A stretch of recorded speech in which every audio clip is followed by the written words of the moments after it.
is Edo Executive Platform, a program that is designed to bring to bear the policies and programs of Edo State government under the leadership of Mr. Godwin Obaseki. It will also provide accurate information about the developmental strides of the government in all the sectors of the state.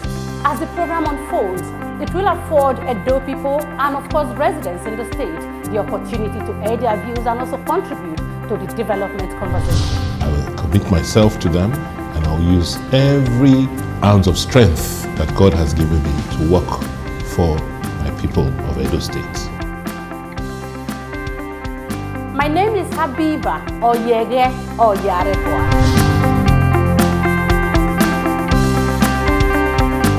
This is Edo Executive Platform. Today on the program we are going to be talking about education. Since the coming of the Obaseki administration, he's made everyone know that he's very keen and of course he's very passionate about basic and vocational education. That is why today we are going to be chatting with Dr. Joan Oviawe, who is the special advisor on basic education to Governor Godwin Obaseki. Madam, you are welcome to the program. Thank you. And how has it been running your suburb? It's been great. It's been challenging. It's been fulfilling. It's a lot of work. But waking up and going home at night knowing that we are making a difference is very motivational. Motivational? So you are passionate about what you do. You like what you're doing? Yes, very much so. My background is in education. So as I like to say that I'm a member of that education ecosystem. And so it's what I've been doing now for a long while, and so I see what the issues are. And so when you've been complaining or lamenting about something for so long, and then you're finally given an opportunity to do something, essentially put your money where your mouth is, then you have no choice but to really go out at it in full force and make sure that something gets done. And it's very easy. In a way, it's easy and it's also challenging working for somebody like His Excellency Governor Obaseki. It's easy because he has a vision, and it's very disciplined and intentional about that vision. And so it forces you to stay on track. But the difficulty comes in terms of the what is required. So there are no excuses whatsoever. So you got to get it done, you have to do it, and you must do it. Now, for how long have you been in the suburb board now? Well, I started off as special advisor on basic education, and then on an interim basis, I am the sole administrator of SUBEB. So this is interim until the new board is constituted. So as sole administrator, I've been doing this for the last 1 month. Started in October. And what will you say about what people have been saying regarding our performance at the external exams, both primary and secondary school level? Well, it's symptomatic of what has been going on now for several years, decades even, the rapid decline of our public education system. And so, all this didn't start, the last few years. It's been ongoing. And so some might even argue that from the era of the structural adjustment program in the 1980s, where government was advised to cut back on investment in social welfare programs like education, we've seen a steady decline in quality. And so that's what we're trying to tackle now, to bring back quality into our basic education system. And Governor Obaseki wants to start with basic education because that's where the foundation is. So that it was disheartening for me actually to see some of the shenanigans that happened during the primary 6 exam. Fortunately, it wasn't the exception. What we saw was the rule, so to speak. It was the exception, and not the rule. In terms of, quack private schools wanting to give their pupils undue advantage by engaging in exam malpractice. So those are some of the things now that we are tackling. By strengthening regulation, the inspectorate of education needs to be strengthened and brought back in full force. So we need to have monitoring and evaluation so that it's not about trying to catch people doing the wrong thing. It's about both preventative measures and also providing that constant professional development training for our teachers so that they teach well And then our pupils or their parents or any other person don't feel that the only way the children can succeed is through exam malpractice. Do you pay scheduled visits or unscheduled visits to these schools, most especially the private ones? Well, SUBEB, that's at the ministry level that deals with private school. At SUBEB, we primarily work with the public school. Okay. Yes. So you pay scheduled visit to them or unscheduled? We do both. We get called. When we get called by perhaps school-based management committees, SBMC or PTA, that there is a particular issue at a given school, then we go. So those are scheduled visits. But oftentimes when we are doing monitoring, it's often random, unannounced, because we want to go and see how things are going. When the beginning of this term, we did some of those. We sent out different teams across the state just to see what the school is like on the first day of school. Are teachers present? Are they on time?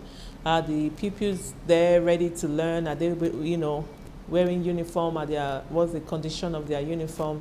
And just sort of the general condition of the school environment. So we do those often. But as part of the whole process of reenacting, I use the word reenactment because that's really how His Excellency has envisioned it. Taking what worked in the past and then merging with what we want to do that we believe would work. And so that whole process involves a lot of interaction with the schools to know what the problems are and then finding solutions for them. We are hearing about issues of the scarcity of science teachers in schools, secondary schools majorly. How are you tackling that? That's a good question. That would be, we have SUBEB for primary school, and then we have the Post-Primary Education Board, PPEB. So PPEB primarily deals with the secondary schools. So they would be the ones that are finding solution to that issue. Mm. So your board is not handling that? No. Okay. So which of them is your board handling? Well, we are, SUBEB was the law or the act at the federal level and then law at the state level that sort of brought SUBEB into being. Mandates that SUBEB focuses on basic education, so the first 9 years of schooling is what we are working on. But I still believe that even the first 9 years, the children should have that solid foundation in science. Yes, you are right. You are right. At the primary school level, the teachers teach everything. So it's only at the secondary level that you now have subject matter experts. Yeah. So at the secondary level, it's more, but even at the primary level. So let me go back to do that. Yes, we have shortages of teachers in certain subject areas. And what we are trying to do is, His Excellency is very keen on data-driven decision-making. So we don't just make decisions randomly. So what we are doing now is beginning the process of enumeration. So we want to know exactly the number of pupils we have in our schools. We want to know the number of teachers we have in which subject areas. So after that process, then we'll be in a better position to then determine which subject areas we are going to focus our recruitment efforts. Okay. Yes. We heard recently that some school principals were demoted for collecting illegal levies. Now, what really happened? Because we've been hearing snatches of should I say, gossips here and there, but we really need to know what really happened.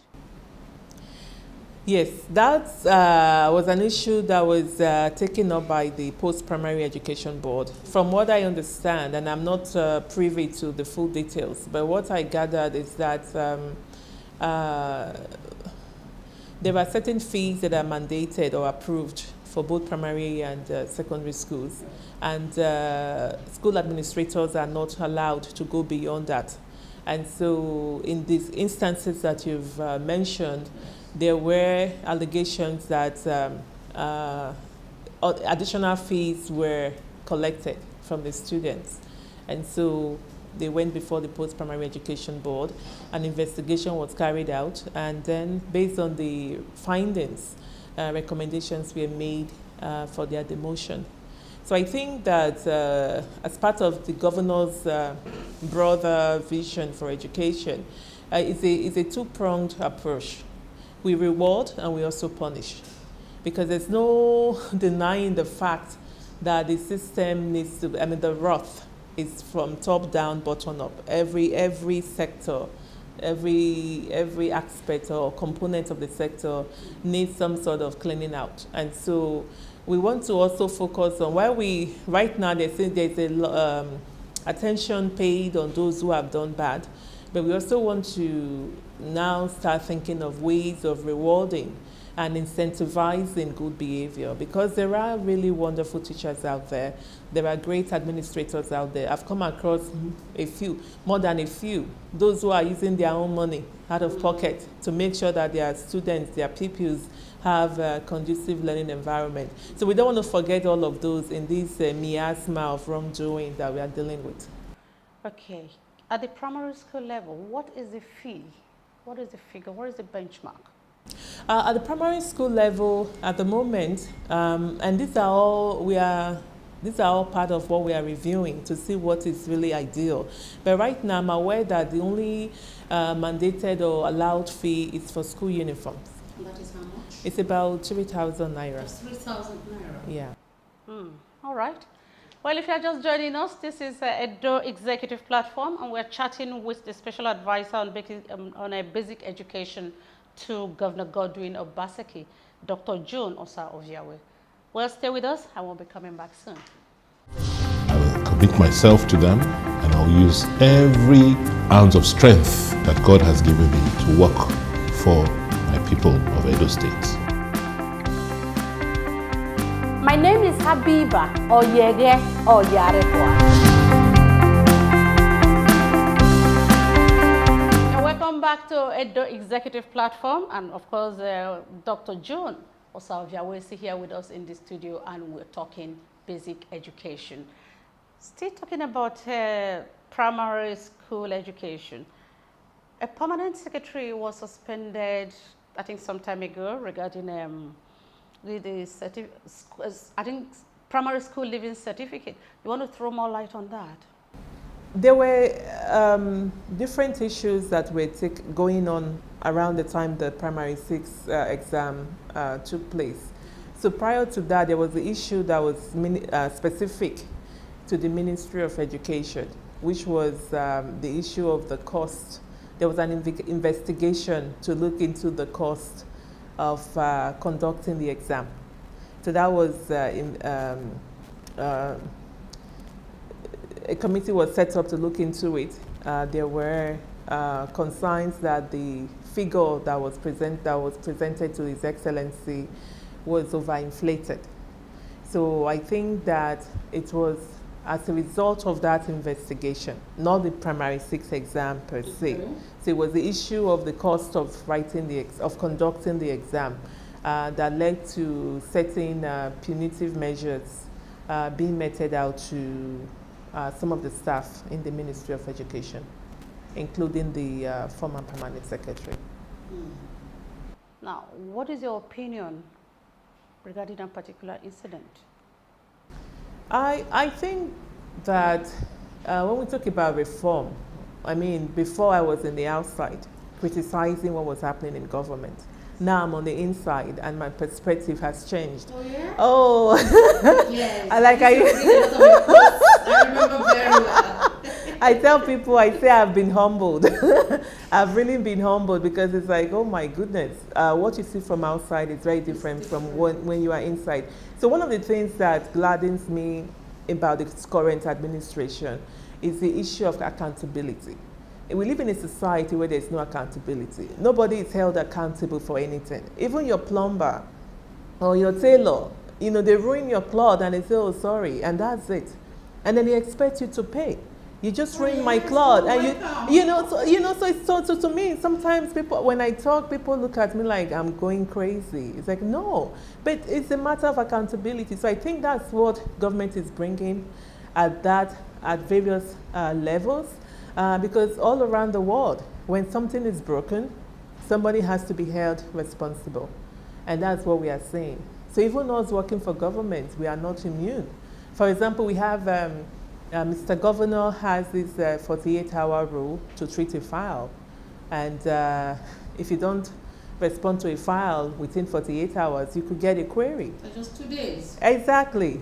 So you could get a query. So, you know, sometimes you see me running around like, oh my goodness, I need to go home and stay up and get it done. So it's the whole idea of accountability. When you introduce that into the system, you find that a lot of things, a lot of problems will be taken care of. Because now people know that you cannot drop the ball. You do something even if you are not the one, even if when you are not necessarily guilty, but because it was within your purview, that was within your domain of influence, you have to be held accountable. So we all go home now with that at the back of our mind. So it's like now everybody's watching everybody to make sure things are done right. Absolutely, absolutely. That's awesome, I must say. All right, people are complaining that we still have, we don't have enough primary schools in Edo State, because you see a lot of children, you know, some are roaming the streets, and they said some went to school and they told them that they had gotten the number they wanted for particular classes. Now, what is the state government doing about that? That is all tied again to the enumeration exercise that we are beginning this week. Because it's very difficult to make decisions when you don't even know who you are making that decision for. So we want to know what is, again, the number of pupils we have enrolled in our schools. Looking at even population mapping. Where are areas where we don't have enough schools? How can we, because even now, just from visiting some of the schools within the Benin metropolis and across the state, you find that there are schools where you have a population size of less than 100 pupils. You know, so then you now have to ask the question, you know, what is the threshold that we want to set to determine when a school is viable and when it's not? Because it's possible that there are schools in areas that are not populated that we may need to close in order to open up other schools in highly populated area. But in order to do that and avoid any sorts of unfounded allegations of impropriety, we have to first know the population of the pupils, of our pupils, and then how they are dispersed across the various local government areas. And then before we start making those decisions about if we need to cite in new schools. Well, some parents are complaining that they feel they are getting better education from the private schools than the public schools.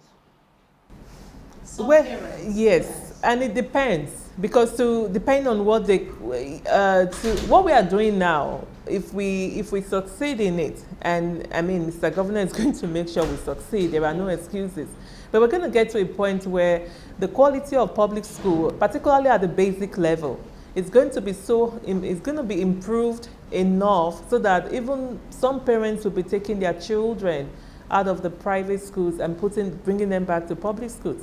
You understand? So there are, you know, if we talk about the private school sectors, it's also important to make a differentiation between the really good private schools and the quack private schools. So the quack private schools are the ones who are perhaps not even registered, who are, you know, housing children in substandard housing.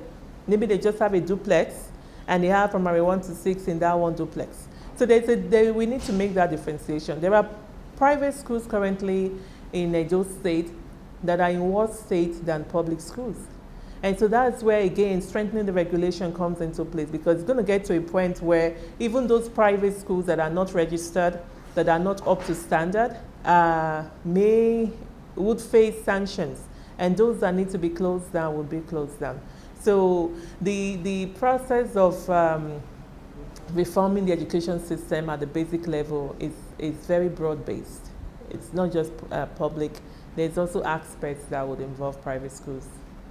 And some parents also believe that the private schools, they engage in this Montessori method of teaching, and they feel that that one is better for their kids. But in the in the public schools, you hardly find that. Yes. I think Montessori is also tied into socioeconomic class, because, you know, Montessori education or that methodology is primarily constructivist learning, where kids are learning on their own. You just basically create the environment, give them the tools, and then let them do stuff on their own. So some of these children, before they come to school, they have similar setup at home, where they are playing with their mom or dad's smartphone. You know, they have a tablet. You know, you have 3-4-year-olds who have Kindles now and iPads that they are playing with at home. So if you have that at home, it's different from a child from a lower socioeconomic background who may not necessarily have those tools. And then you're introducing them to an environment where, the Montessori environment, where you're asking them to play with tools. So let me be very clear. I'm not saying that to do the Montessori methodology, you have to come from a high socioeconomic. No, I'm just saying that it's easier to implement in private schools because the ideology or culture, if you will, at the private school level is very middle class. It's class related. Exactly. Whereas in private school, it's not. But that's where we are heading towards, to get to that point where, irrespective of socioeconomic class, you still have the best quality education, because all our children deserve it and they're entitled to it. And that's what Governor Obaseki wants to do. I want you to use this platform to talk to your school principals out there. Let me just give you an opportunity. If you need to advise them on what to do, what are you going to say to them? Okay. And even the teachers, and of course the little pupils. Yes, talk to them.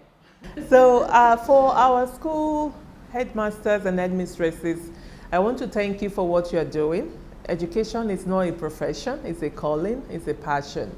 And even though we often say that the reward of every teacher is in heaven, Governor Obaseki believes that your rewards, part of your reward should also be here on earth. And so we are working really hard to put in place initiatives that will help you in your work, to professionalize the teaching course so that there is constant professional development training opportunities for our school administrators as well as for our teachers. And then to also provide you with the tools that you need in terms of resources, instructional materials, creating conducive environments so that it's safe for you, not just the pupils, but also you as the teachers and administrators to operate within your schools. So we are very thankful and appreciative for the hard work that you're doing on behalf of all our children in Edo State. We want to work collaboratively with you to ensure that we are working collectively and we are all putting in our best to improve the quality of education that we are giving to our children. Let's talk about the distribution of teachers. There's this notion that Edo South or Oredo is oversaturated with teachers, unlike what we have in Edo Central and of course Edo North. That's a good question. I think these sort of questions come up because of the paucity of data. If we have, from what I have actually looked at, the preliminary data that we have, the baseline data we have, that's not the case. As a matter of fact, you find that the three most populous local government areas in Edo State, Ikpobaoha, Oredo, Ego, for example, don't have as nearly enough teachers as they should have. Again, looking at the baseline data. So that's why the enumeration process is very key. It's very important to us. Even with the baseline data that we currently have, Governor is still reluctant to make certain decisions because we want to know how valid are they. So that's why we are going with an army of people using technology to go into all the schools across the local government to count, compare what the school administrators are reporting with what we count on our own and see where there are discrepancies. But again, once we have all the data, some of these questions or concerns will be allayed. Then we could, really, because there are times where what you think, perception may not be reality. So there may be a perception that a lot of teachers are in these places.